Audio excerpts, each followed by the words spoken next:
Napakalalim po at napakataas ng mga naabot ng emosyon ng Psalms.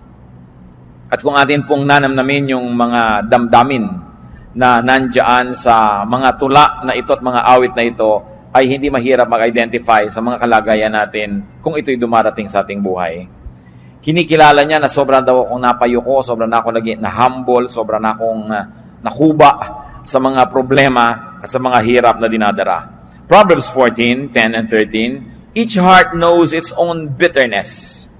Even in laughter, the heart may ache, and joy may end in grief. Isang malungkot na katotohanan, subalit hindi kailangan sobrang maging malungkot dahil pwede namang maiba ang inuuwian ng ganitong mga kalagayan sa buhay. At ang tangi lang daw na yung may-ari ng puso, yung may katawan, yung may kalooban ng lubos na makakaunawa sa lalim ng kanyang mga kapighatian. Sa mga pait na kanyang dinaranas, walang pwedeng makishare nun. People can only approximate. So huwag po natin sinasabing, I understand. I know. We don't know how people feel. And we don't understand.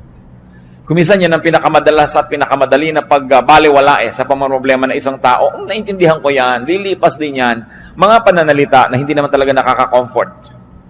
Na gusto mong sabihin, hindi mo alam ang sinasabi mo, hindi mo nadaranas ang dinaranas ko, kaya huwag mong baliwalain ang aking nadarama. Kuminsan sa kagustuhan po natin magbigay ng comfort sa kapwa, we end up trivializing their sorrow.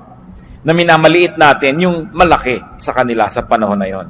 Tanging yun lang daw may-ari ng puso ang nakakaunawa, nakakabatid ng hapdi, ng pait na nadarama nito. At kahit daw sa kabila ng ating mga halakhak, ikaw na may-ari ng puso, nalalaman mo na may lungkot kuminsan kasama yan. Merong mga pangamba. Na kuminsan nagsasaya ka lang, kaya mga tao naglalasing, kuminsan nagpa-party, kuminsan nagwawala, nagkakalat. They're trying very hard to be happy or to appear happy or to sound happy because they know that they are not. Kaya sabi niya, alam niya, even in laughter, the heart may ache. Meron talagang nadarama ang isang puso at may mga kabigatan. Baliwala na ito ay itanggi. Dapat tanggapin mo, malungkot ako ngayon. I feel down and out. I don't feel nice. I feel low. I have such low self-esteem. Or I am sad. I feel dejected and rejected and alone. Yung pagkilala po niyan, isang unang hakbang na para tayo makaahon sa ating kinalalagyan. Another thing we do when we are down and out, limit your load. Kahit po mga tulay makikita natin sa highway, load limit 15 tons. Sa maliliit na tulay, 10T, nakalagay yun. Ibig sabihin, 10 tons, 10,000 kilos ang kaya lang dalhin ng tulay na yon. Laging may load limit. Kung may dala kayong carry-on baggage, sinusukat-sukat pa yan o lampas ka na sa timbang dahil ito lang ang iyong limit. At ang puso po ng tao may hangganan ng kaya niyang dalhin na pighati. Respect your load limit. Huwag tayong magpaka-superman or superwoman when we are not. Huwag nating pagmukhaing magaan kung hirap na tayo. Kailangan na bawasan ang pinapasan ng tao. Lalo't ang pinapasan ay kasalanan, hindi mo na madala-dala, kailangan magbawas ng mga kasalanan para gumaan-gaan ang ating nararamdaman. Psalm 38 verse 4, my guilt has overwhelmed me like a burden too heavy to bear. Wala na yatang bibigat pa na dalahin kesa sa guilt. Yung inuusig ka ng yung budhi, napakahirap dalhin yan. At kung nilalasing mo ang iyong sarili, nililibang mo ang iyong sarili para malimutan mo ikaw nagigilty, lalo lang yan bumibigat. At kung tayo po ay nasa isang uri ng ginagawa natin na lalong nagpapabigat ng kalagayan, what is important to do is to get out of the game. Kailangan nakikita natin, ano ba yung source ng aking sorrow? Ano yung source ng aking mga pagiging down and out? Kailangan magbawas ako nito. Tanggalin ko ito o tumakas ako mula sa ganitong mga kalagayan. Ecclesiastes 11:10, so then, banish anxiety from your heart and cast off the troubles of your body. So sabi, kailangang pilitin mong bunutin mula sa puso mo yung mga nakatarak na mga balaraw. Hindi yung ang lagi mo na lamang na idolo ay ang Mater Dolorosa, no, na mayroong 7 punyal na nakatarak sa kanyang puso. Tingnan mo naman ang facial expression. Di ba talagang nagkanda bigat-bigat na? Hindi dapat yun gayahin. Hindi dapat na napakarami mong pinapasan. May mga tao po kasi meron silang ganyan may messianic complex. They think that they are the saviors of the world. Papasanin nila ang daigdig. Pero merong kaya ang tao at merong hindi na kaya. Kung meron tayong activity na sobrang stress ang ibinibigay sa atin, stop. Have a break. Have a vacation from it. Kung meron tayong mga relasyon na talagang stressful, putulin, wakasan, o bigyan muna ng recess, bigyan ng break. Kailangan isara ang pinanggagalingan ng mga nagpapahirap. The Arabs have a saying, close the door that brings in the draft. Yun daw pinto na pinapasukan ng ambon, ng hangin, ng ulan na isara. At bakit pinto? Kasi wala mga bintana ang bahay nila. No? Sa Arabian Peninsula, the architecture there, wala talaga mga windows. So ang isasara nila, pinto, sa atin, bintana. At tayo kasi may mga media agwa, bihira tayong tinatamaan ng ulan papasok sa bintana, di ba? Pero sa kanila, basta umulan kasi hindi kasama sa plano ng architecture nila, pasok agad sa bahay nila. So sabi nila, close the door that brings in the draft, even the wind that you don't like. Mga kapatid, kung sakasakali that you're feeling down and out, or you're about to feel down and out, i-identify nyo agad saan nagmumula itong feeling na ito. Sino ang nagdadala nito sa buhay ko? Anong activity ko ang pinagmumulan nito? At agad-agad ninyong itigil, isara, bitawan, pagpaalaman dahil hindi marapat na patuloy kayong magdala ng load hanggang mag-break. Marami mga nagbe-break Kahit yung mga circuit breakers. May load lang dapat ang isang bahay na dinadala niya ng kuryente. Kaya tayo may fuse. Pag sobrang pumasok na kuryente, hindi kakayanin ng load, magtitrip ang fuse. Titigil sa pag-andar para i-protect yung bahay sa pagkakasunog. Ang katawan natin, may load yan ng pagod, kaya natutulog. Kaya itinutulog yan, kasi sinasabi ng katawan mo, tapos na ang load mo, hanggang dyan ka na lang. Ano nangyayari po sa mga nagda-drugs? Kadalasan 3-4 na araw walang tulog. Kakaya nilang tumayo na walang tulog. Pero tingnan nyo, para sila mga naglalakad na kalansay.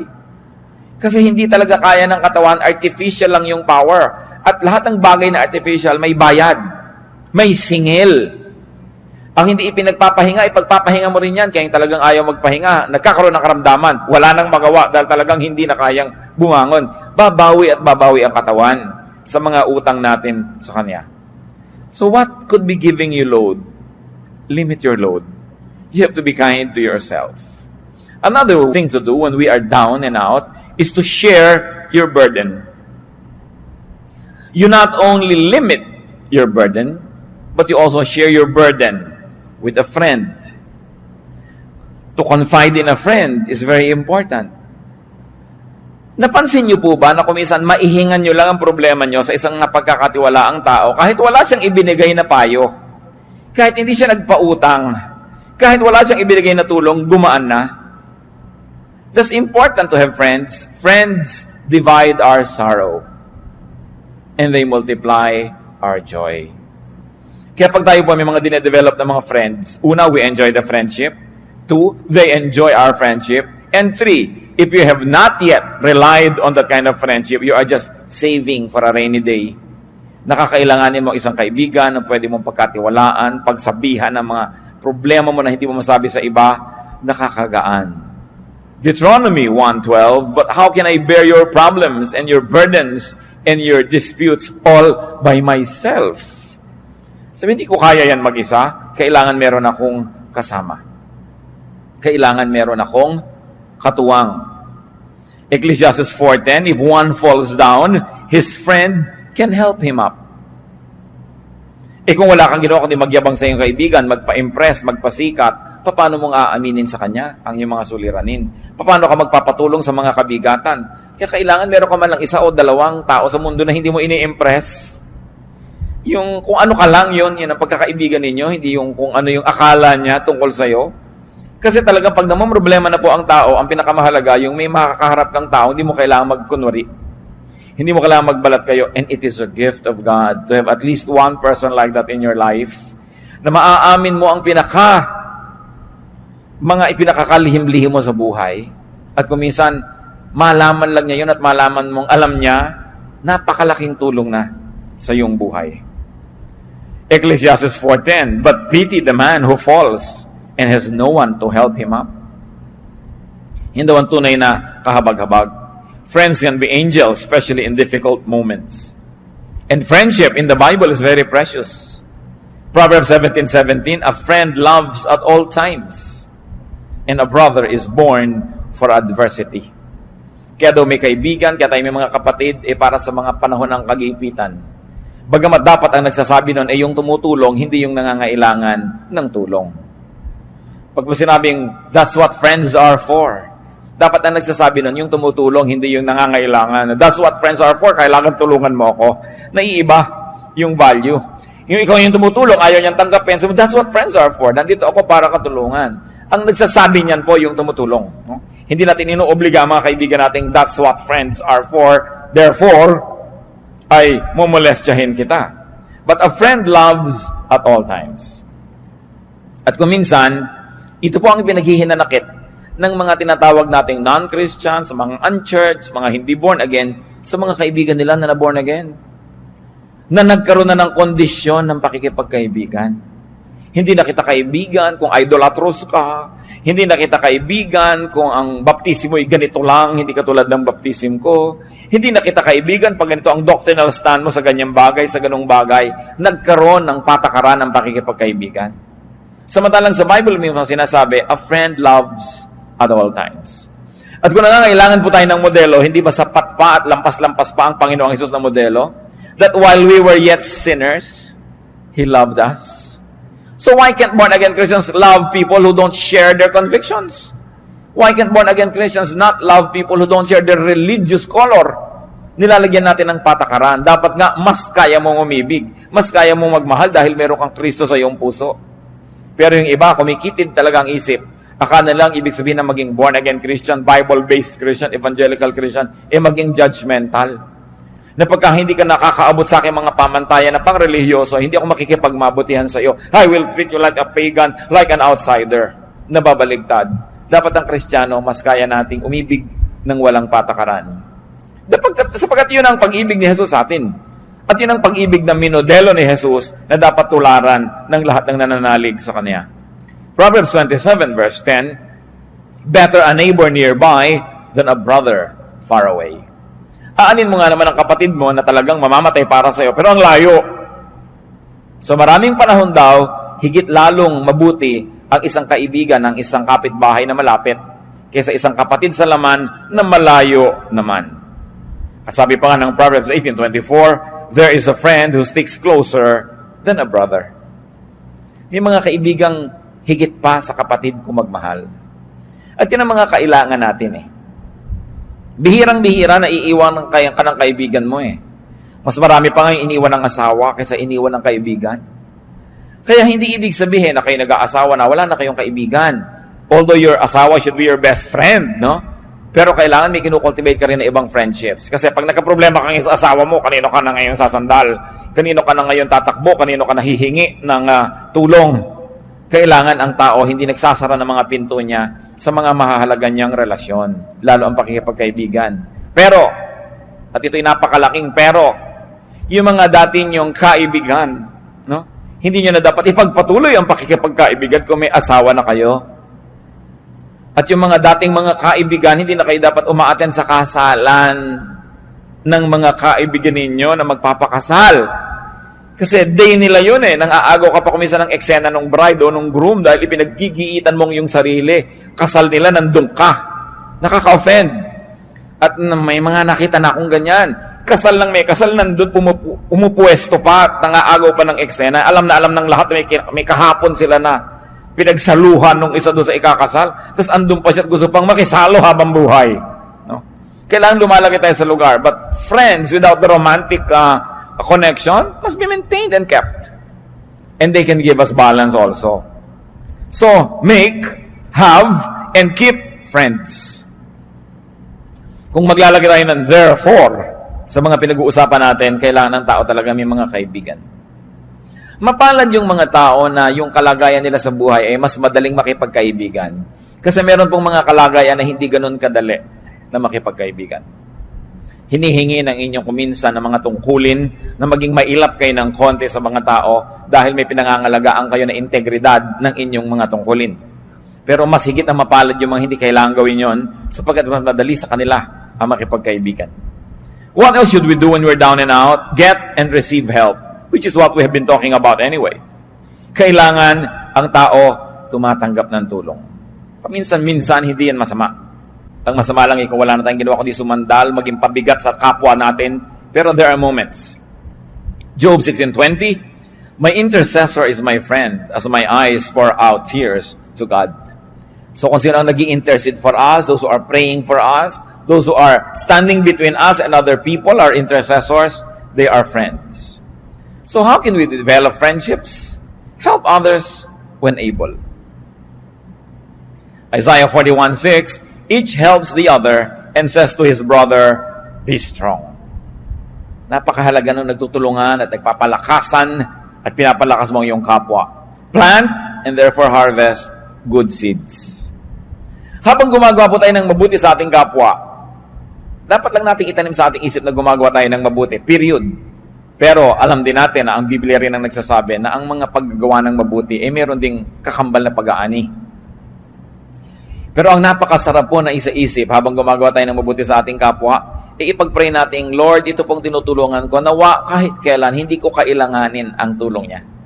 Hindi dahil mayabang tayo, kundi sabi natin, Lord, i-bless niyo po ako na lagi na lang akong tumulong ng tumulong sa kapwa. Magbigay ng magbigay. Kahit hindi na dumating pa yung panahon na ako ang sisingil, ako ang nangangailangan dahil total, lagi mo naman akong binibless. Hindi masamang prayer. Kasi na-check din ang ating mga intention. Kasi kung minsan, tulong tayo ng tulong, yung pala dahil matutulungan din ito ko later, investment lang. Napakaganda nung tumutulong ka lang dahil gusto mo lang tumulong. Pero kahit pa nga, hindi ganun kalinis lagi ang iyong kalooban, ang sinasabi sa Bible, pag may itinatanim, may inaani ang tao.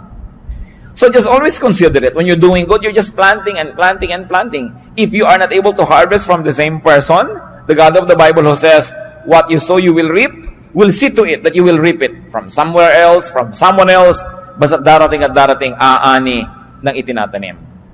Kaya napakainam po mga kapatid, na gawing policy natin sa buhay. Kung tayo'y matibay, at anong ibig sabihin ng matibay? Yung hindi tutumba ka na, matibay ka lang, nakatayo ka, humanap ka lagi ng matutulungan. Magtanim ka ng mabuti. Sapagkat sa paggawa natin ng mabuti sa ating kapwa, una, ikinalulugod ng Diyos. At kung nalulugod sa iyo ang Diyos, paano ka naman malulugi? Number 2, nalulugod din sa iyo ang iyong kapwa. At generally speaking, ang mga tao naman ay marunong tumanaw at makaalala kung sakaling ikaw naman ang mangailangan. No? Bihira naman yung talagang lumilimot eh. So, meron ka rin dyan ng mga benefit. At pangatlo, tuwing tumutulong tayo sa kapwa, lumalakas tayo. There is something miraculous about helping people, that when you keep on helping people, you become stronger and stronger and stronger. So that when the same storm happens to strike you, you are now well-equipped. Not only to survive, but also to prevail. So plant good deeds. Galatians 6:7, a man reaps what he sows. Kung ano itinatanim ng tao, inaani. 2 Corinthians 1:3-4, praise be to the God and Father of our Lord Jesus Christ, the Father of compassion and the God of all comfort, who comforts us in all our troubles, so that we can comfort those in any trouble with the comfort we ourselves have received from God.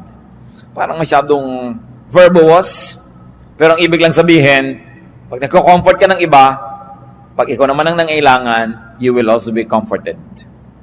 Either the people that you have comforted will comfort you back, or other people that you have not comforted will comfort you, or in any of the case, God will cause you to be comforted.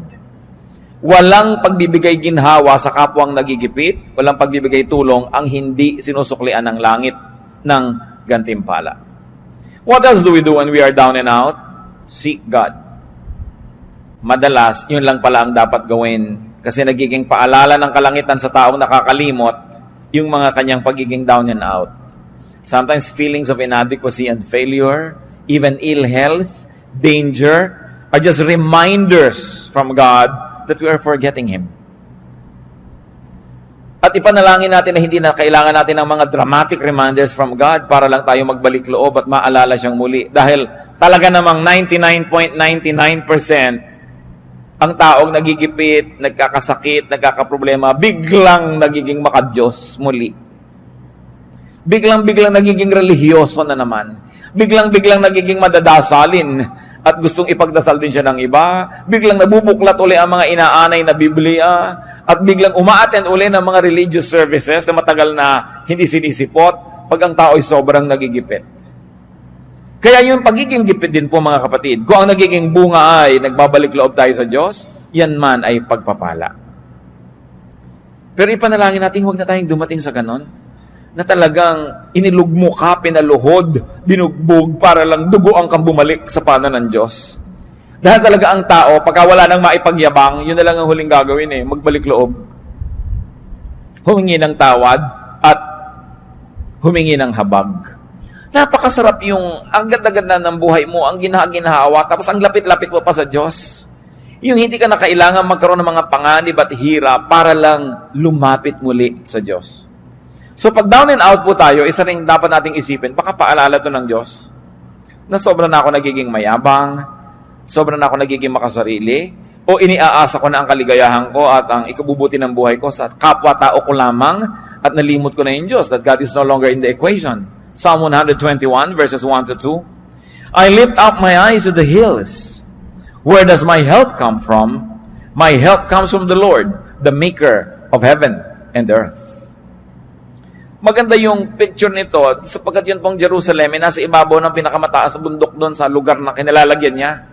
So yung pagtingin mo sa mga ibabaw ng mga bundok, kahit may mga ibang bundok ka rito sa pagitan mo at ng Jerusalem, pag tumingin ka dyan, lumalampas pa rin yung paningin mo, makikita mo pa rin yung ibabaw ng Jerusalem.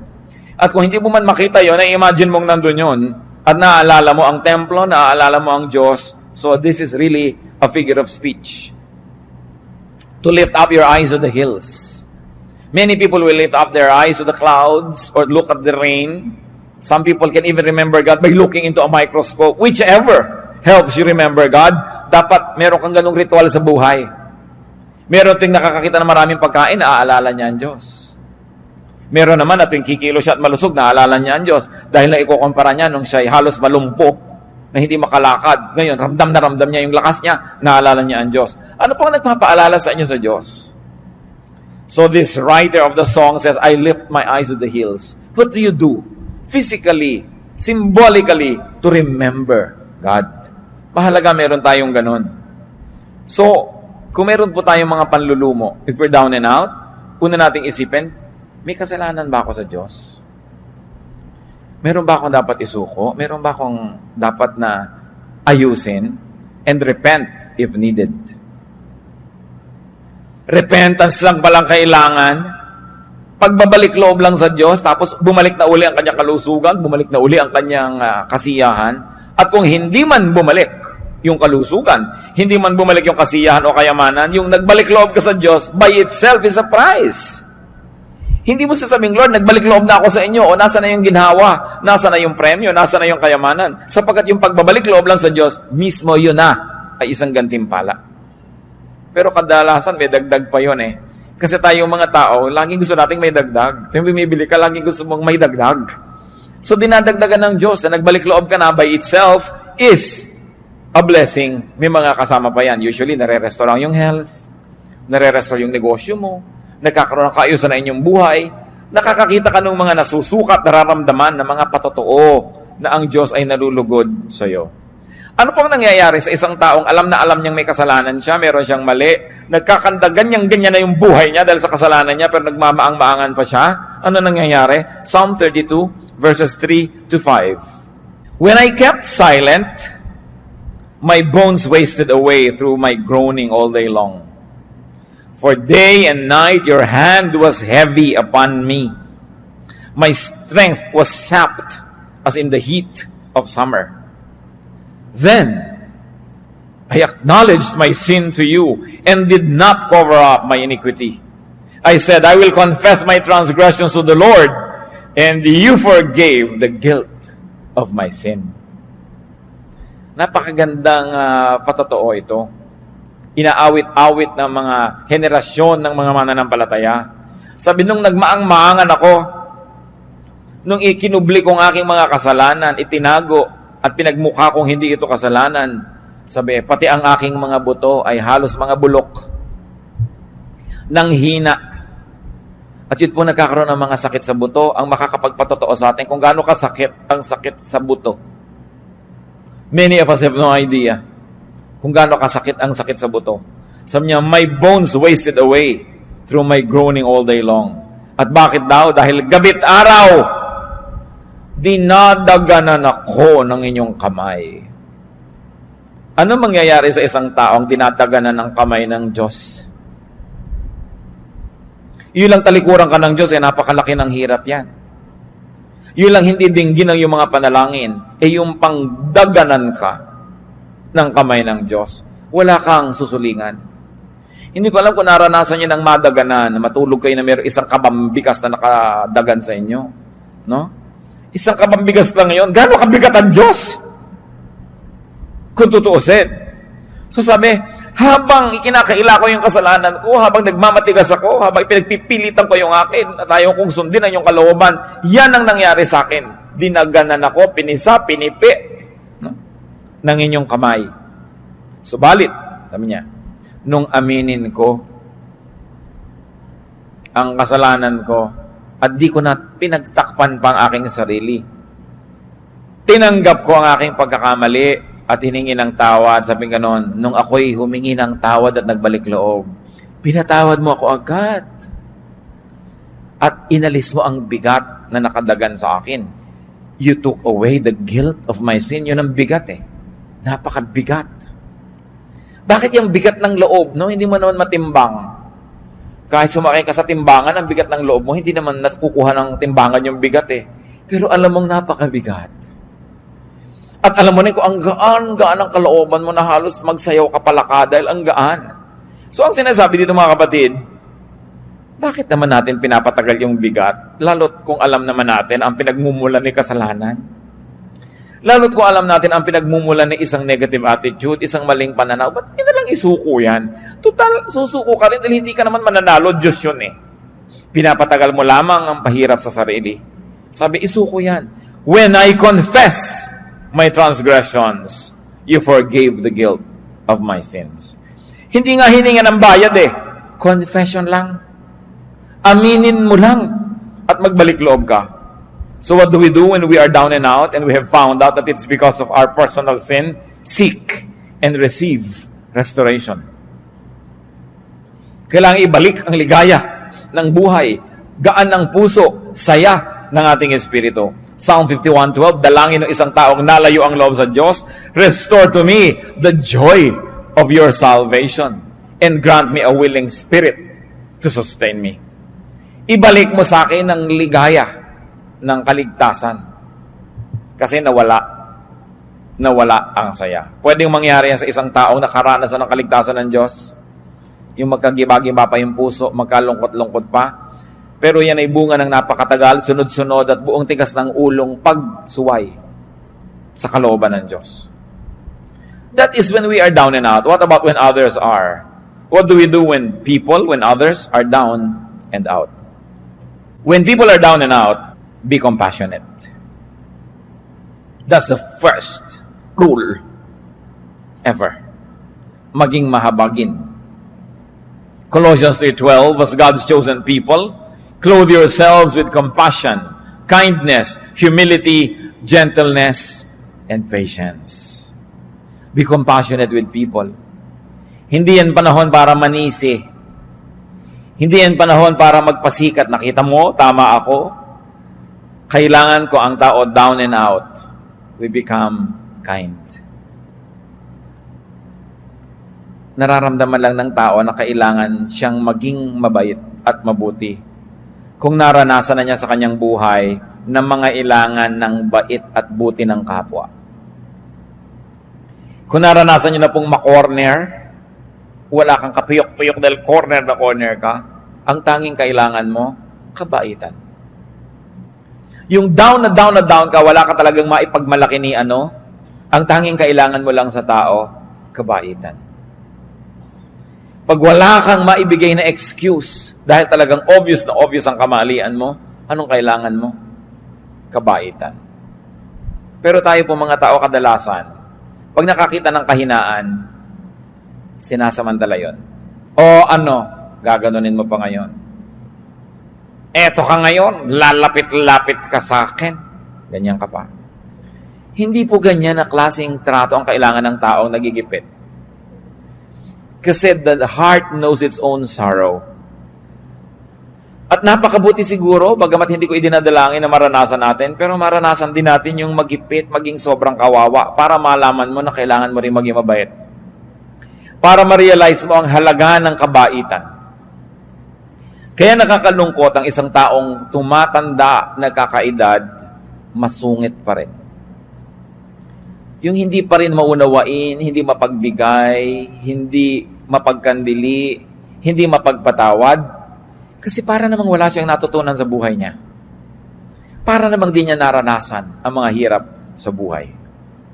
But Satan can always deceive us because bitter experiences can make us better. But bitter experiences can also make you bitter. Pipiliin mo lang, will I be bitter? Will I be better? Sa mga nararanasan kong hirap sa buhay, anong gagawin kong policy sa mga taong dumaranas ng ganodong hirap? And the true test of spirituality is in being kind. At yan po ay isang basic value ng kahit anong major religion sa mundo. To be kind to the weak. At yan ay perfect ni Jesus ang example. No? The woman caught in adultery. Meron pa bang higit na malaking kahihiyan kesa sa isang babaeng mahuli sa akto ng paggawa ng isang bagay na inuuri at sinusukat ng kanyang lipunan na pinakamasamang magagawa ng isang babae?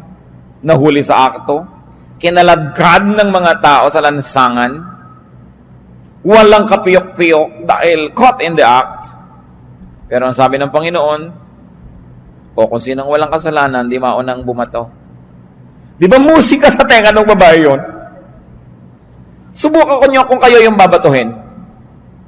Kung hindi musika sa inyo yung sabihin ng tao na, tinanong anong gagawin namin sa kanya? Inilagay sa kamay ni Jesus ang mangyayari doon sa babae Alam nyo, madalas nasa kamay natin ang mangyayari sa ating kapwa.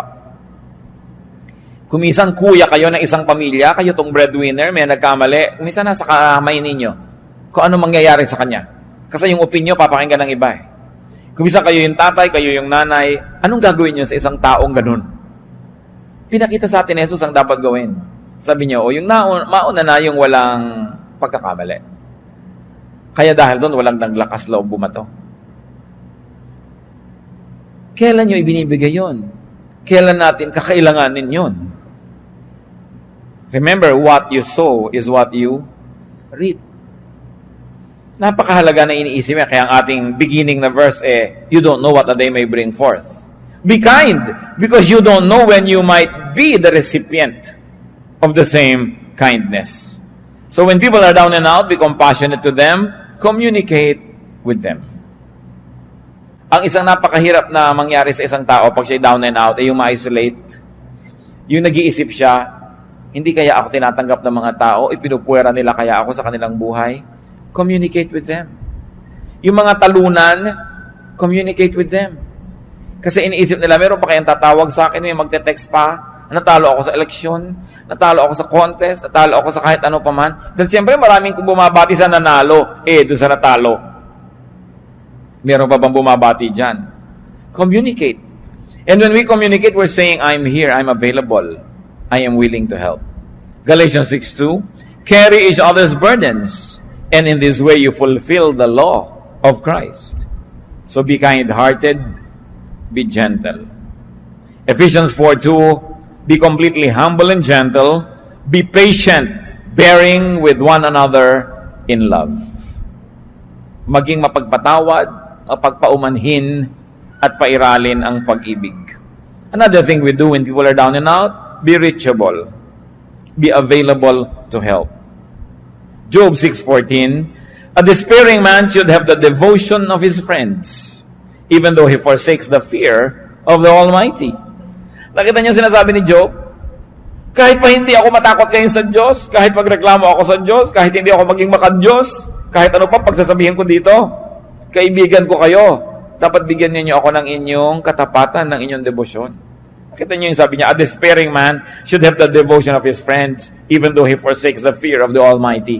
At dito, bumabagsak yung maraming mga Christians. Pagka nagkaroon ng despair, sasabihin agad, kasalanan mo yan. Dapat talaga mangyari sa iyo yan. No? Yung iniisip natin, dahil ang tao may kasalanan, dapat mangyari sa kanya yon. That's already the position of a judge. At ang sabi sa atin, judge not. Ang inuutos lang sa atin, merong nangangailangan ng tulong-tulungan mo without passing judgment. Let God be the judge. Total, God naman talaga ang may alam ng lahat. Siya ang nakakaunawa ng lahat, so hayaan natin yung paghuhusga sa Kanya. Ang gawin natin, yung inuutos sa atin, to be compassionate. And when people are down and out, do not preach.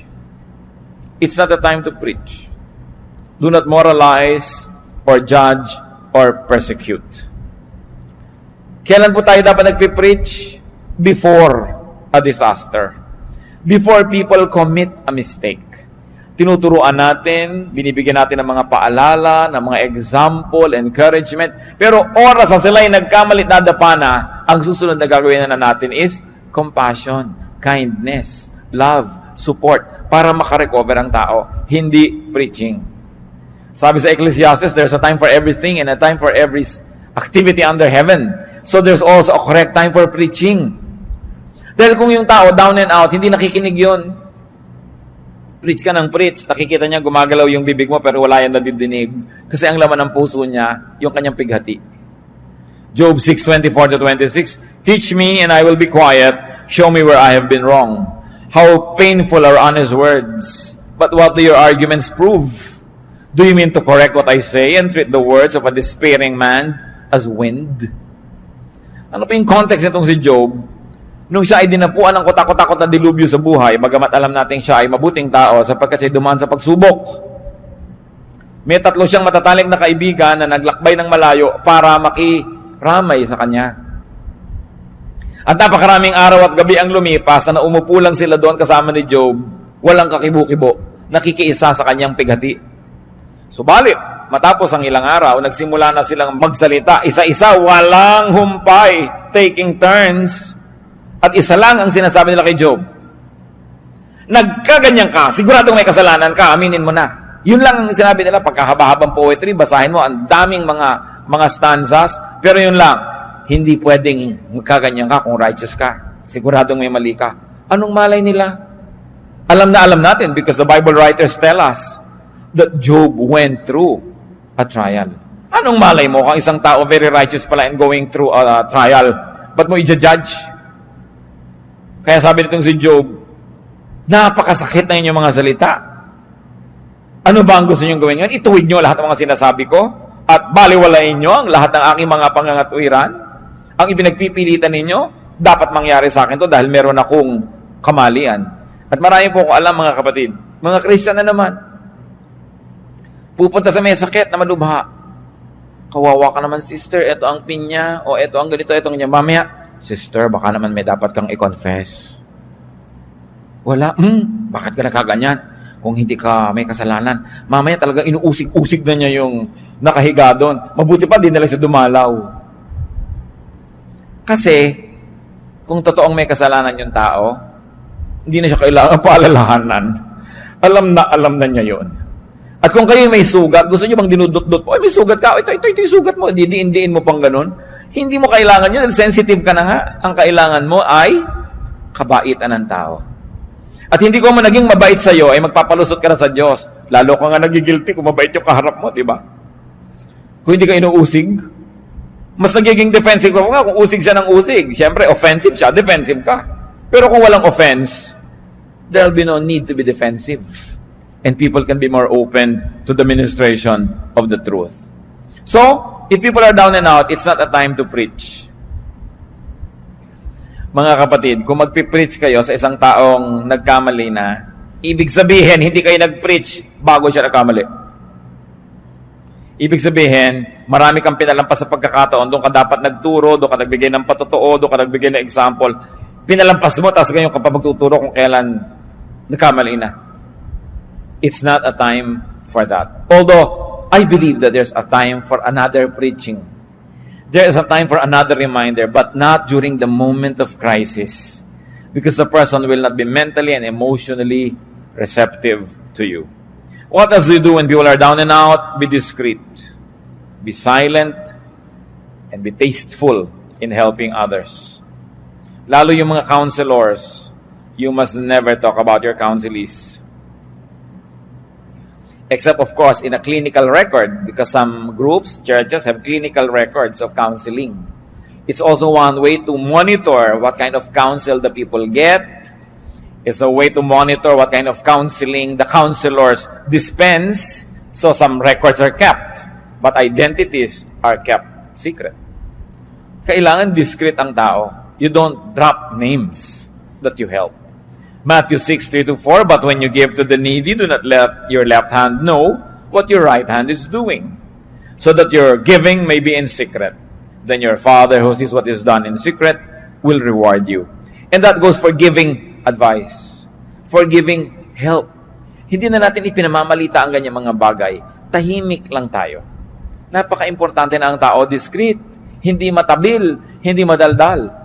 Lalo't kayo ay nasa mga service-oriented work.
Kung kayo halimbawa yung nagre-retoke ng muka, yan ang inyong hanap buhay, may nire-retoke ka ngayon dito, kung sasabihin, si ano nga, nire-retoke ko yun eh. Si ganito, nire-retoke ko. Dahil hindi ka pagtitiwalaan ng nire-retoke mo, hindi, ipamamalita mo rin pala siya. May mga taong ganoon, hindi marunong mag-keep ng mga names. They are just too glad and too foolish to blurt out sensitive information. So it's important to be discreet when you are helping, when people are down and out. Kaya po yung iba, kahit nasasabog na ang dibdib, hindi makapagsiwalat at hindi makapagbulalas sa takot na idaldal nyo. Pero kung tayo lang ay napagkakatiwalaan at napapatunayan natin sa kapwa natin na pagkakatiwalaan tayo, kung dumating ang pangangailangan na kailangan nila ng mapagkakatiwalaan, lalapit sa atin, it's a great, great, great gift that we could give to people. I will place that among the top 3 gifts that you could give to others, that they trust you. And if you're really trustworthy and they trust you, can you imagine what kind of gift you give them? You assure them that they can trust you and they can share things with you. Anong luwag ang maibibigay natin sa tao? Anong uri ng ginhawa ang maibibigay natin kung tayo ay napagkakatiwalaan? And of course, what else do you do when others are down and out? Of course, pray for the person in need. James 5:16, therefore confess your sins to each other and pray for each other so that you may be healed. The prayer of a righteous man is powerful and effective. So ipanalangin ang mga tao who are down and out. Avoid talking about them. Napakadaling matukso na pag-usapan ang mga hirap at ang mga crisis ng kapwa. Pero dapat ipanalangin kaysa pag-usapan. Helping and being helped are parts of life. Kailangan tayo ay humble enough to acknowledge that we need help and kind enough to extend it. Be humble when down and out. Yung iba naman down and out na mayabang pa. Hindi tuloy tulungan ng kapwa. Gusto pa ng kapwa tuloy makita, lalo pa siya magkabuwal-buwal para maging humble. So be humble when down and out. Be humble when not down and out.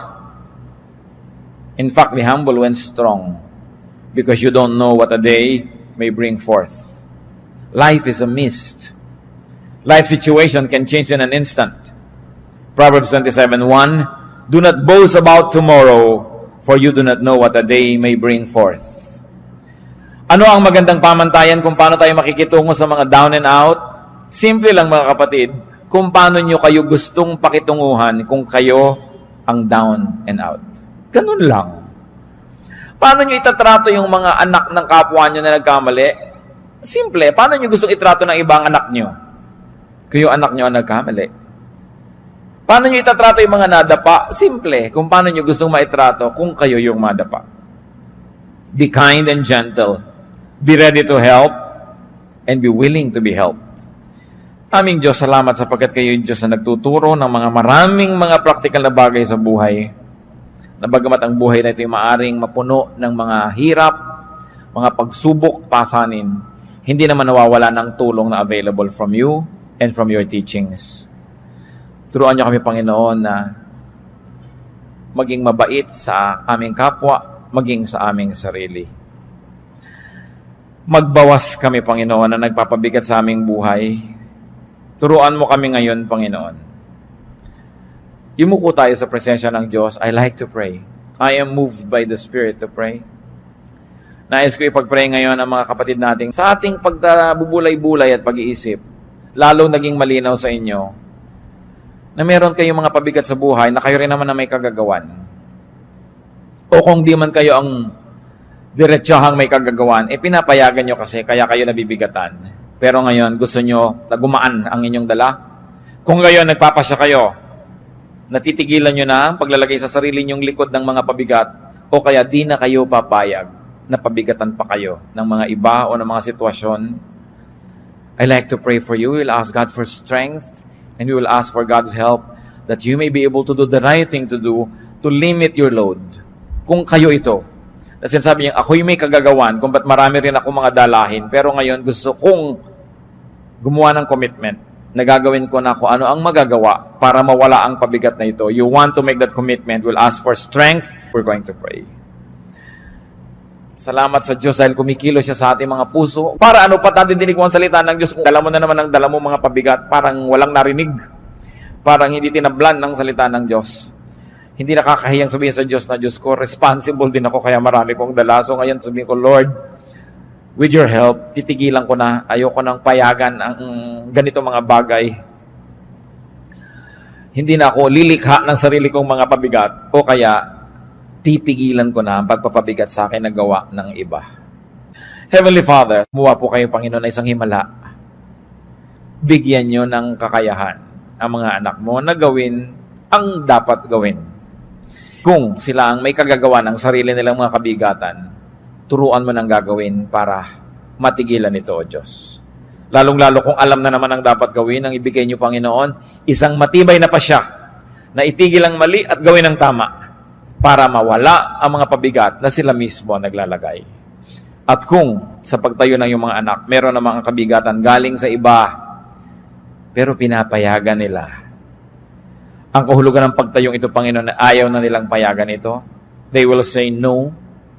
Kailangan ng paninindigan, ibigay mo, O Diyos, ang tibay ng loob, tapang at lakas na tumanggi sa impluensya ng ibang tao, sa impluensya ng masasamang espiritu, sa impluensya ng mga kalagayan na labas sa kanilang katawan at labas sa kanilang kapangyarihan. But to resist, you have said it, O God, resist the devil and he will flee from you. By standing up, many of your children would like to resist the work of the devil in their lives. O Lord, give us the wisdom to know specific steps, what to do and what not to do, para huwag payagan ang patuloy na pagpapabigat sa buhay na galing sa labas. Ang pagtayong ito, Panginoon, napakasimpleng gawin ng isang katawan, subalit isang sagisag ng pagkilalang kailangan ng iyong kapangyarihan.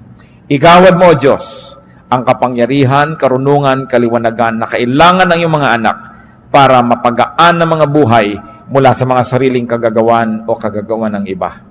Tanggapin niyo ang hinihiling niyo sa Diyos na kalakasan at patuloy tayong yumuko sa presensya ng Diyos. Pray in silence and may the Spirit of God minister to each one of us.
to you, mga pamangkin. Dito tayo mag-aral ng salita ng Diyos. Dito tayo mag-aral ng mga practical na bagay. Magdalanginan para sa isa't isa. Makinig ng mga mensahe. At dito tayo magsasama-sama spiritually sa ating official EdLab.